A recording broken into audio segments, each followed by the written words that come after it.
Première question assez générale, quelle position adopte le groupe Michelin sur le marché des objets connectés?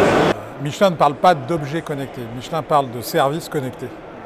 Un objet, c'est un moyen de développer des nouveaux types de services qui vont apporter de la valeur à nos clients et aux citoyens de la planète. Et ce qui est intéressant pour un groupe pour Michelin, c'est que le marché aujourd'hui 2019 de la mobilité connectée, alors au sens large du terme, c'est aujourd'hui plus de 500 milliards d'euros en 2019 de valeur échangée sur le marché.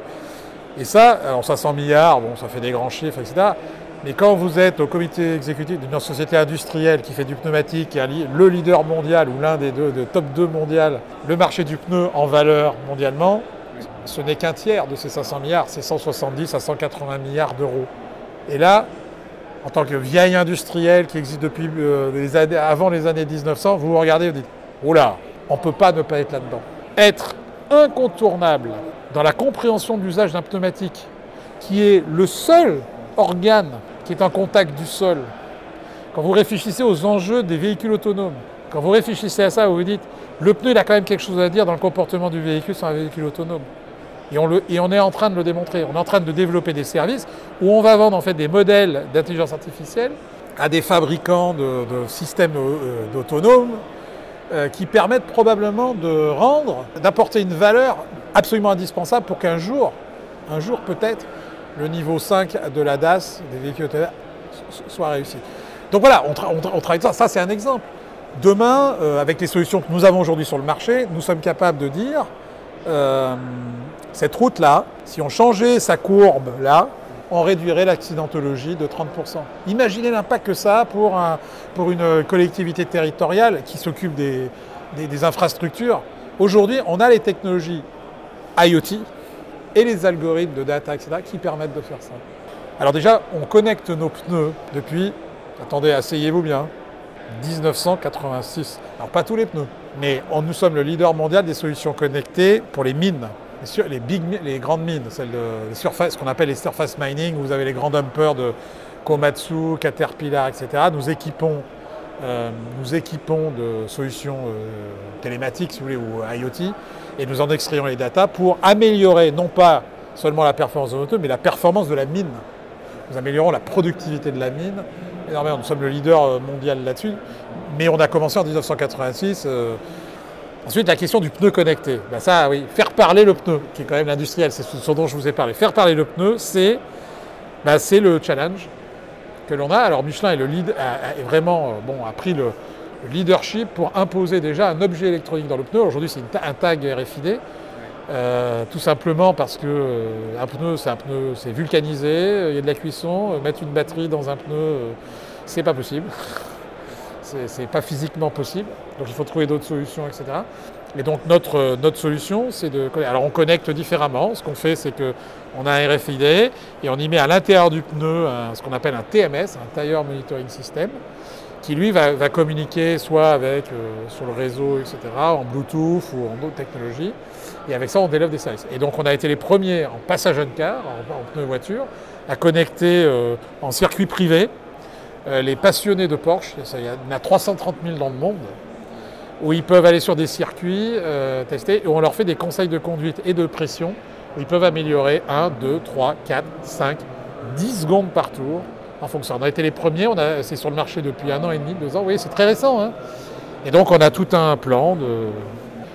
Je vous annonce que tous les pneus, puisque ce sont des pneus Michelin, seront des pneus Michelin connectés. C'est une première mondiale, à des vitesses 300 km/h, avec des accélérations et un grip phénoménal. Ils seront tous connectés. On va faire un peu de pub là-dessus. Ils seront tous connectés. Et donc l'avantage que ça a, c'est que d'abord, vous savez, la pression du pneu, en fonction de sa température, ça influe énormément sur la performance du véhicule. Énormément. On parle de 1, 2, 3 secondes au tour. Et les écuries, elles ont tendance parfois à s'en servir pour améliorer. Voilà. Et il y a quand même des règles. Et surtout, des fois, en termes de sécurité, Michelin leur dit, vous baissez pas trop la pression. Parce que quand vous baissez la pression, vous avez un grip. Donc vous lâchez toute la puissance et le couple de la voiture. Donc vous pouvez prendre des avantages au départ, dans les démarches, etc. Mais des fois, quand même, vous pouvez mettre en jeu la longévité du pneu, sa sécurité, etc. Donc en fait, on a des pneus connectés qui permettront de le vérifier de façon uniforme pour toutes les écuries. Formula E, en fait, tout ce qu'on fait est appliqué ensuite dans le... Voilà, les pneus sont en 18 pouces, ça ressemble à vos pneus, c'est les pneus de monsieur tout le monde.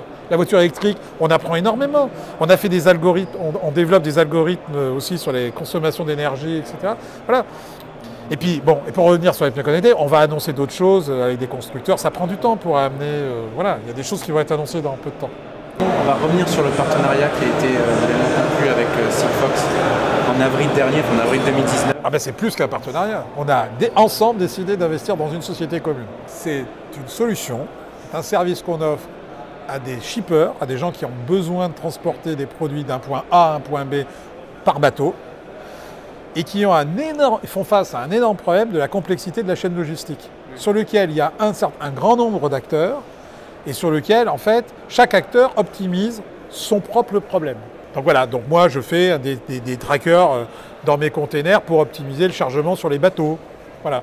Mais en fait, à la fin, quand même, quand on transporte un produit d'un point A à un point B, c'est parce qu'il y a un client derrière, qui en a besoin pour alimenter une usine, pour livrer un client final, etc.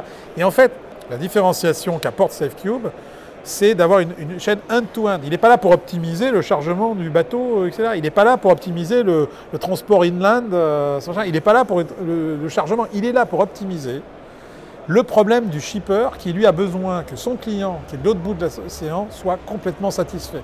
Donc on est parti des pain points de la chaîne et on a défini une solution qui est en fonction de ça. Et en fait, quand aujourd'hui les clients, alors évidemment, le SafeCube a de la chance, c'est un premier client qui est quand même important, qui s'appelle Michelin. Mais SafeCube a une autre, grâce à ça, apporte des choses. Quand on fait une démo à des pubs avec un certain nombre de clients, et ben les gens ils voient, oh, mais moi sur cette ligne je mets 14 jours, ah mais vos autres clients de SafeCube ils font combien? Ah ben regardez ce point-là, du point A au point B, regardez, ils passent par une autre route et ils font que 6 jours. Là, si vous voulez, on ne se pose pas la question de la compagnie maritime, on se pose la question quel est mon problème end-to-end. Et avec Sigfox, on a fait ce partenariat parce qu'on s'est retrouvé sur ce problème-là. Parce qu'en fait, quand on parle low énergie, affordabilité, il ne faut pas mettre de l'énergie. En fait, ça, c'est la vision, Christophe parle de la vision technique des choses, qui est très importante, parce que sans technique, vous ne faites rien. Et dans les faits, c'est le principe de une chip, elle est rajoutée à un produit, que ce soit un container, un pneu, une voiture, etc. Elle n'a aucune valeur pour un client dans l'absolu. La valeur que vous allez en tirer, c'est du traitement de la data que vous allez faire. Donc, aller mettre des chips chères, consommatrices d'énergie, etc., dans la plupart des use cases, ça n'a aucun sens. Parce qu'en fait, le consommateur, une fois qu'il a son pneu monté sur la voiture, il s'en fout qu'il y ait une chip dedans. Il s'en fout du tracker de Sigfox qu'il a amené de l'usine d'Espagne aux États-Unis. Le consommateur américain, il s'en fout. Lui, il dit, mais si ça me coûte 5 euros, c'est 5 euros de trop parce que vous allez me le faire payer. Donc vous n'êtes pas compétitif. Et l'économie de marché, c'est d'être compétitif.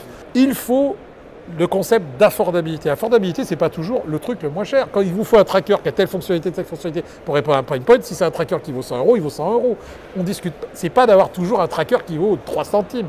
C'est d'avoir le tracker qui est parfaitement le plus bas possible en coût par rapport au use case que vous avez à faire. Et ça, franchement, quand on a discuté au début avec Ludovic, Christophe, on s'est retrouvé tout de suite sur cette compréhension-là. Alors, il l'exprime par de la technologie, mais on s'est quand même bien retrouvé là-dessus. C'est pour ça que c'était facile de travailler là-dessus.